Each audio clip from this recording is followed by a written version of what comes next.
Hello, everyone. I hope you can see me. I am, as usual, live on LinkedIn, Facebook, and YouTube. This is my second take, and today I'm talking about brain boosting strategies for entrepreneurs and professionals. So, today we're here to explore cognitive enhancement techniques, focus, and stress management techniques that are not just theoretical concepts, but tangible tools you can use to drive your success. I'm Sana, and I have 2 decades of experience in finance and business and a long time passion for neuroscience and peak performance techniques. I started to learn it for myself, and then I turned this passion into a full-time job. So, the foundation of our journey today is understanding the human brain. Imagine it as a complex network of connections, like roads in a city. These connections allow information to flow, ideas to spark, and innovations to take shape. So, our brains are remarkable learning machines, capable of adapting and growing throughout our lives. Every experience, every interaction, and every piece of knowledge shapes these connections. But how does it all work? Let's break it down in simple terms. So, at the core of our brain are billions of tiny cells called neurons. They like messengers communicating with each other through electrical signals. When we think, learn, or create, these neurons form pathways like roads in the city, connecting different parts of the brain.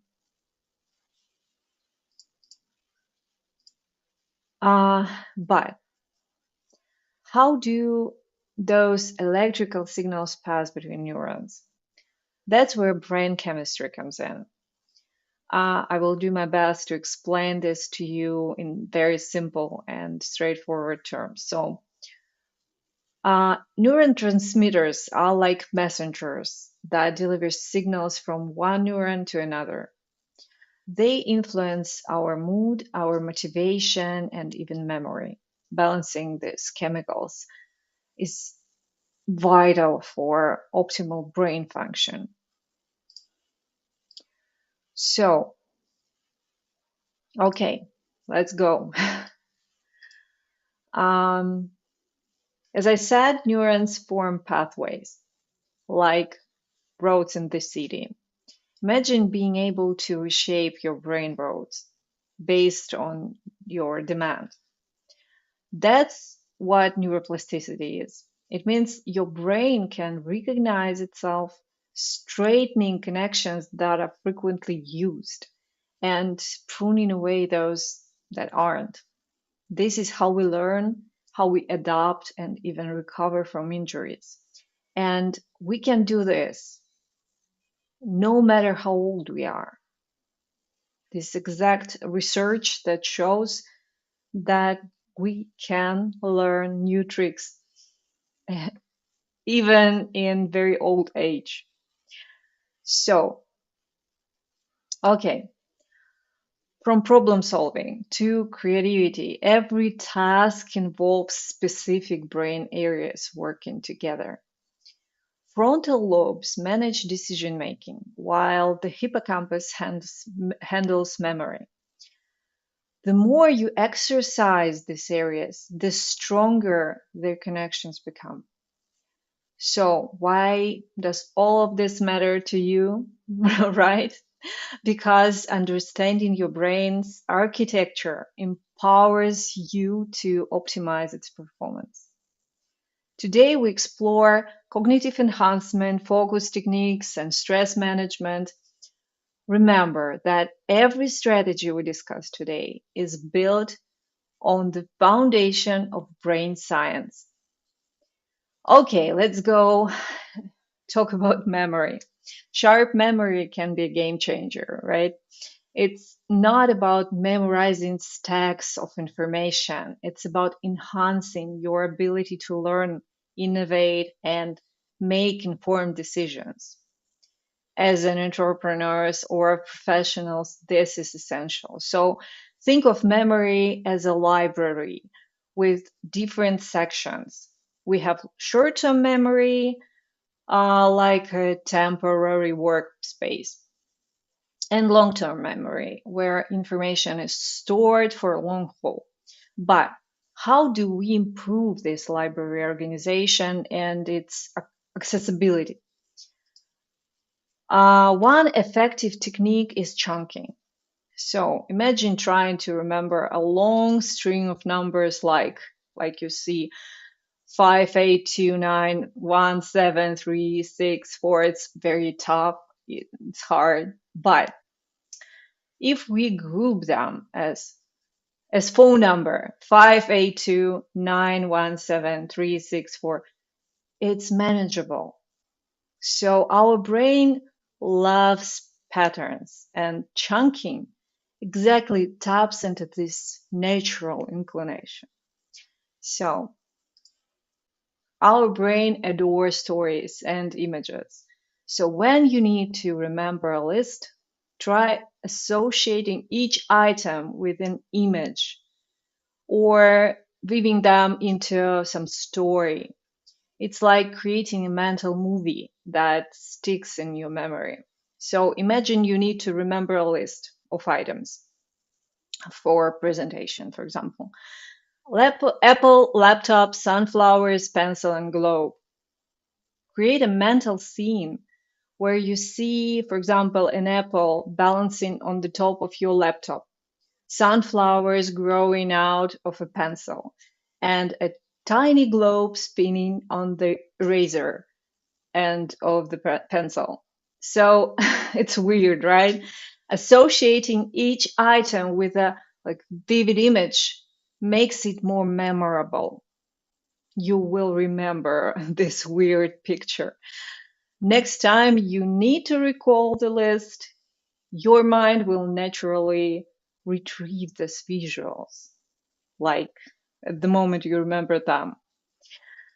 So, next one, method of I always like mixing loci. This method, it's centuries old. It's a great method for remembering things. Ancient Greek orators used this to memorize long speeches. So it's basically when you're creating a mental journey along a well-known route. For example, through your house. The loci or locations of the journey might be, for example, your bedroom, your bathroom, hallway, stairs, living room, whatever. These locations are your first memory palace. You will travel through your memory palace in the same order. So when, for example, take a list of items that you want to memorize and imagine each item in one location of your memory palace. For example, you need to memorize a shopping list. And you can try and practice with this. So using this simple memory palace, you would place the corn in the first location, which is your bedroom. And you could also exaggerate the corn cob by making it a large corn cob sleeping in your bed. You will remember that, right? So then place the second item from your list on the second location of the memory palace, and so on.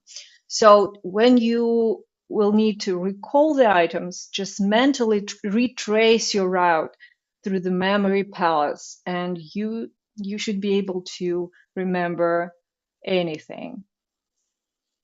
Okay, so next one, spaced repetition. Our brains don't like forgetting, but they do forget over time. So spaced repetition takes advantage of this forgetting curve. You review material at increasing intervals. Like you basically reinforcing memory more effectively. So, for example, you repeat in 1 hour, in 3 hours, in 6 hours, in one day, and so on and so on. So, you will remember better if you will use this technique. And as I said, these techniques aren't just theoretical; they are backed by neuroscience. So, whether you are preparing a pitch, studying new trends, or learning a skill, these memory strategies can help you a lot. And if you have any questions, please put it in comments. I will answer them probably at the end. Okay, so creativity. I strongly believe that creativity isn't just a talent reserved for a lucky few. It's basically a skill that we can cultivate. Think of it as a muscle that strengthens when you exercise. The more you engage in creative thinking, the more natural and effortless it becomes. So let's talk details. So our brain thrives in novelty. We always like when something new happens, we always like, oh, what's going on? We are listening, we are interested in something new, right? So exploring different experiences, try new activities, different cultures, food, learning new skill or language stimulates our brain's creativity center. These experiences become a source of inspiration and new perspectives because you're switching activities. You're not thinking about tasks. You're not engaged in one thing. So your brain becomes more creative by this. Okay, let's continue. Curiosity. You probably noticed how children are naturally curious, right? We we really need to use it as adults because we're forgetting that we need to be curious because curiosity sparks questions.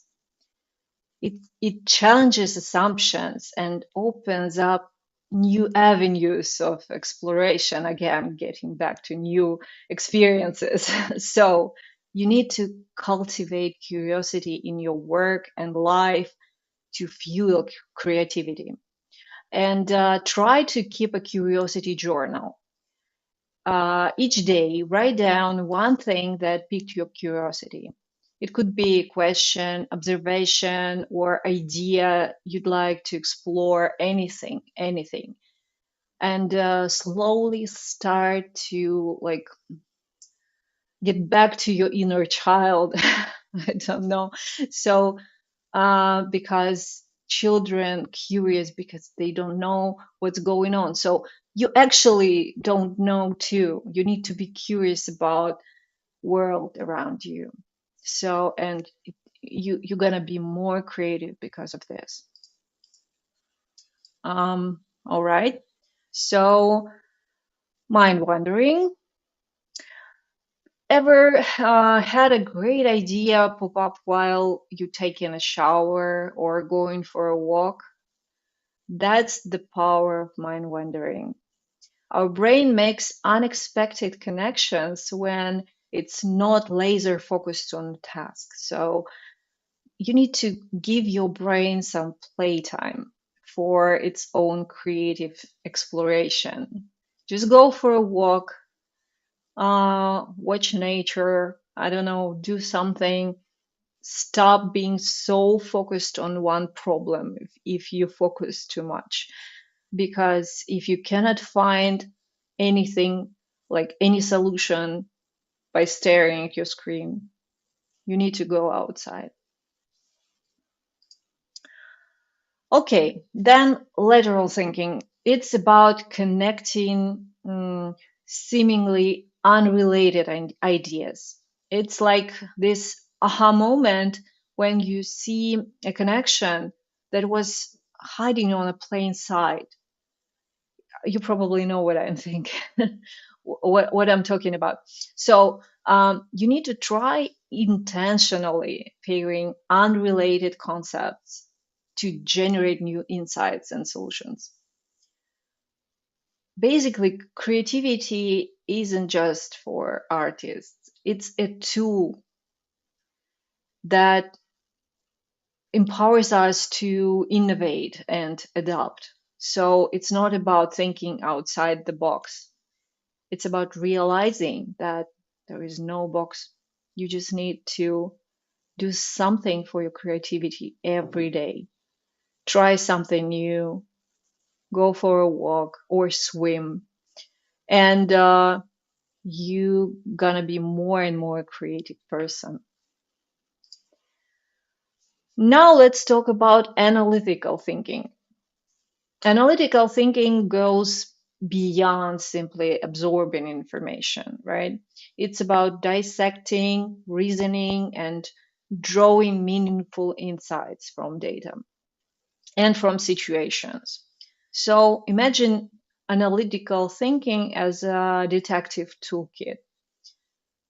Break down complex problems into manageable pieces and examine each detail closely. This systematic approach helps you see patterns, identify trends, and make informed decisions. Just as athletes train their bodies, we can train our minds through critical thinking exercises. These mental challenges, they force us to question assumptions, consider alternative viewpoints, and reach well-founded conclusions. So start by defining the problem, analyzing its components, and brainstorming potential solutions. It's like putting together a puzzle where every piece contributes to the big picture. So, analytical thinking is basically your compass. It allows you to make sense of data, separate meaningful insights from noise, and you can use information to guide your decisions. But by combining your intuition with analytical reasoning, you make decisions that are both informed and visionary. So, analytical thinking doesn't stifle creativity, it enhances it. Think of creativity as the what, and analytical thinking is the how. When you can dissect and understand the mechanics of creative ideas, you can refine and implement them more effectively. So, let's talk about some practice. This is called the question game. So, imagine that you're facing a business challenge, such as improving customer retention.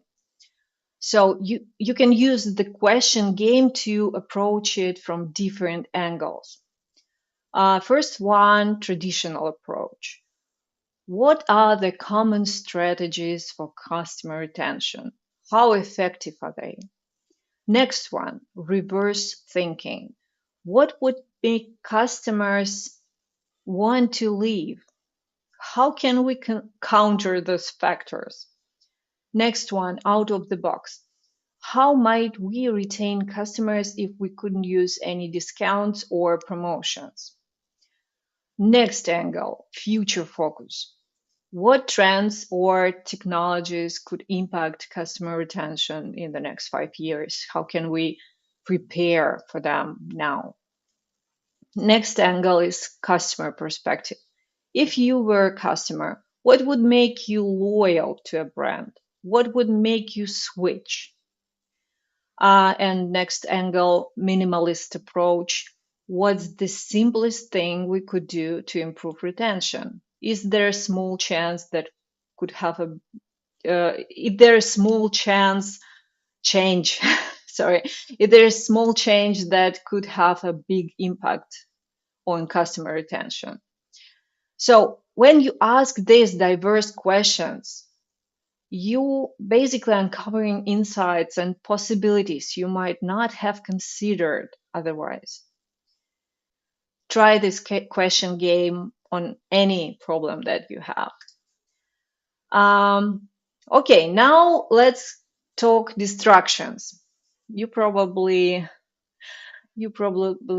like know a lot about distractions because we all have digital devices that have brought us convenience, but they also brought us a lot of distractions, right? Social media, emails, messages, these interruptions, they fragment our attention and pull us away from the task at hand. So, and many of us basically pride ourselves on being great multitaskers.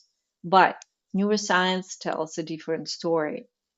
There was so many research on this topic. So when we switch between tasks, our brain incurs a switching cost. It takes time to refocus, resulting in lower efficiency and increased mental fatigue. Distractions prevent us from reaching a state of deep work where we're fully immersed in the task, producing high quality results. It's when we can do a task in 1 hour or 30 minutes when we do deep work, and in 5 hours or more when we on this shallow work stage. So constant interruptions keep us on this state of shallow work, and it's chipping away at our ability to produce our best work, best results in short period of time. So our brains have limited capacity for processing information. When we juggle multiple tasks or we have a lot of distractions, it basically makes it increases our cognitive load. This can lead to errors and mental exhaustion. And I'm going to talk about mental exhaustion more. So, but how we can manage distractions? What's important is managing distraction. It isn't about eliminating them entirely. It's about creating boundaries. So you need to consider focus blocks. This is a dedicated periods where you tackle tasks without any interruptions. You can try Pomodoro technique when you have 25 minutes focus time, or for some people it's 20 minutes, for someone 30 minutes, but you need to try it out and understand what is your focus time. Experiment with digital detoxes. It's the moments when you disconnect to recharge and refocus. Don't be always online. It basically it eats your focus and creativity and a lot of things. So declutter your space. Your workspace is like arena for productivity and focus. So How can you design a space that fosters focus? Start by decluttering. Physical clutter can translate to mental clutter, making it harder to concentrate. Keep only the essentials within arm's reach. Everything else just away. And create designated spaces for different tasks. Why it's important. Having a specific area for focus tasks, um, it makes your brain think like, okay, here, when I'm sitting here, I'm focusing. Another place can be for brainstorming. And you can even have a relaxation nook that signal to your brain to switch in relaxation mode. So your workplace, whenever you work, like at home or in office, it doesn't matter.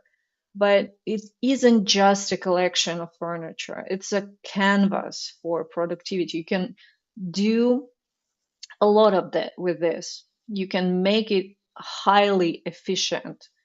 So you just need intentionally like curate your environment. So, and you're gonna set the stage for focus work. Light plays a big role in your ability to concentrate.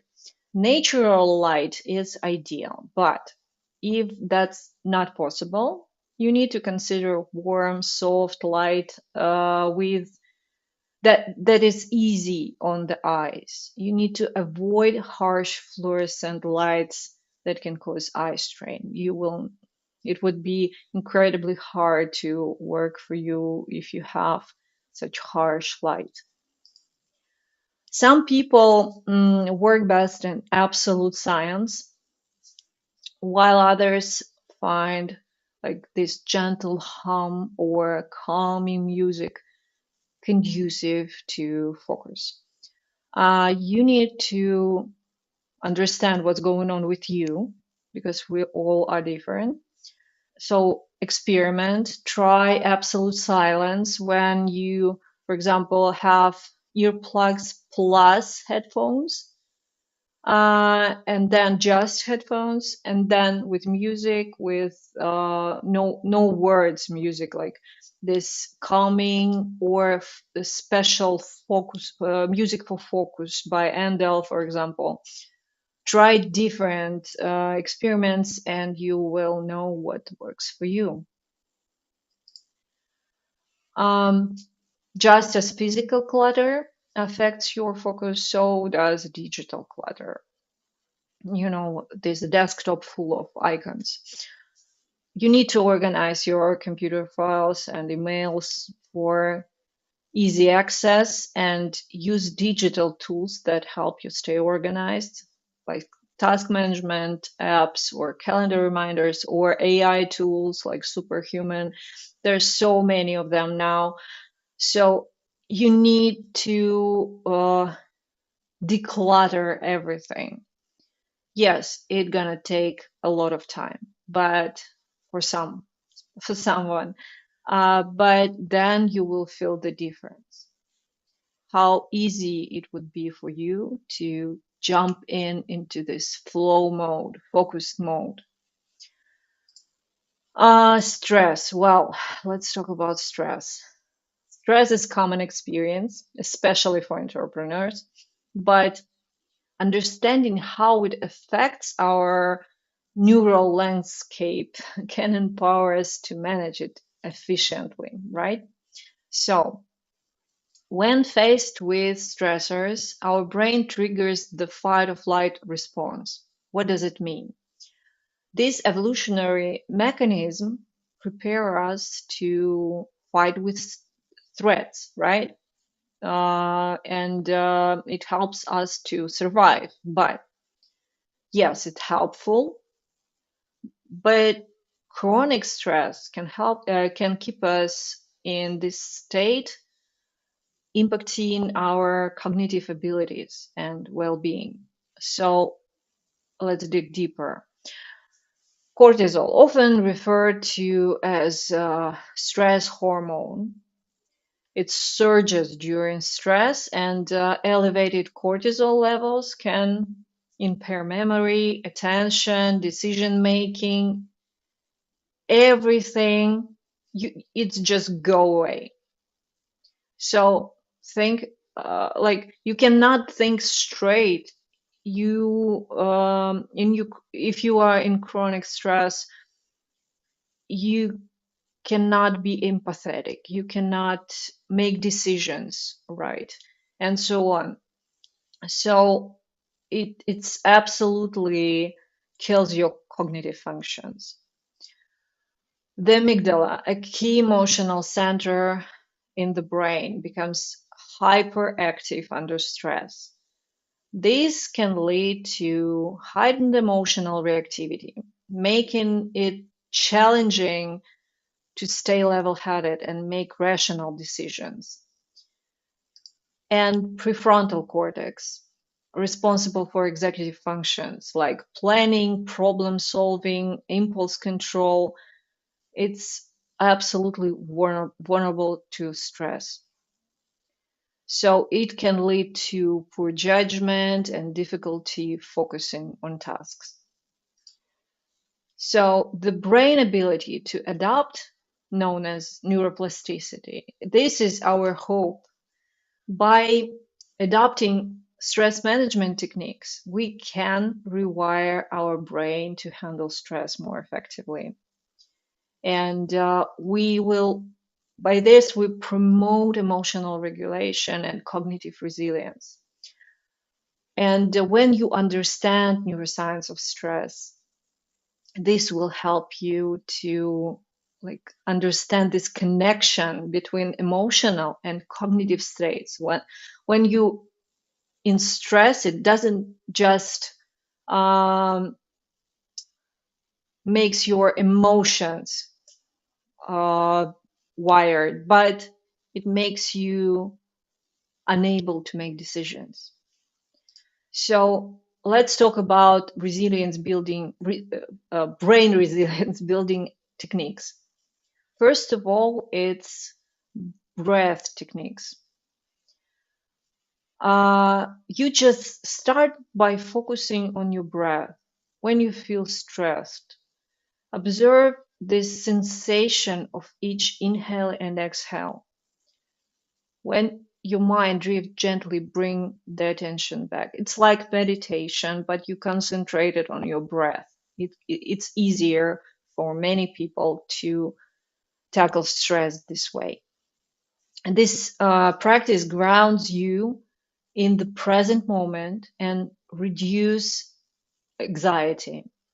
Then next one is body scan. So body scan involves focusing your attention on different parts of your body. This practice cultivates your body awareness and release tension and relaxation. Help you to relax. So if you feel that you're stressed, you need to try this out. Then mindful eating. Some people find this very easy, so you can try this too. So during meals, slow down and savor each bite. Notice the flavor, textures, sensations. This practice, it's not only enhances your enjoyment of food, but also it's like some sort of meditation. So it helps you to calm down, to stay calm, and probably it will lead you to real meditation. And next one is walking meditation. As you can see, all of them are easy, so you can try it out easily. So walking meditation. You just walk and pay attention to each step and this sensation of walking. This practice can be outdoors, indoors, whenever, and it helps your mind to stay and anchor in present moment. So it helps you to calm down. And when you do this exercise, for example, try it every day for, I don't know, 10 or minutes, you're gonna feel the difference, how you tackle stress, how it changes your feeling of stress, of different situations, and so on. And meditation helps, basically, it makes your brain gray matter more dense. And as research shows, when you meditate, you became more balanced. And it's not just about like wishful thinking, it's real neuroscience research. So I really hope that you found everything I talked about um, useful. And what I must say, that success isn't just about professional achievements. It's about nurturing your mind, body, and emotional well-being. This is how you reach peak performance, not by hustling, but by balancing. And if you want to dive deeper into the world of peak performance, I'm excited to gift you a comprehensive goal mastery course. Now, if you have any questions, just let me know, and I will answer them.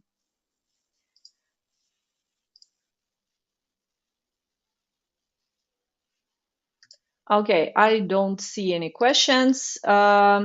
Anyways, if you will see this stream in record, as a recording, just you can easily ask questions in LinkedIn or anywhere that you watch this recording. And I invite you to my next event. Actually, I will have events each week. It's gonna be interviews with different entrepreneurs and professionals, and they will share their experience with peak performance and their experience with everything that I talked about. And I think it's gonna be great for everyone. So if you're interested, just remember that you can find any events on my LinkedIn profile. And feel free to ask me any questions. And thank you for your time. And hope to see you next time. Bye.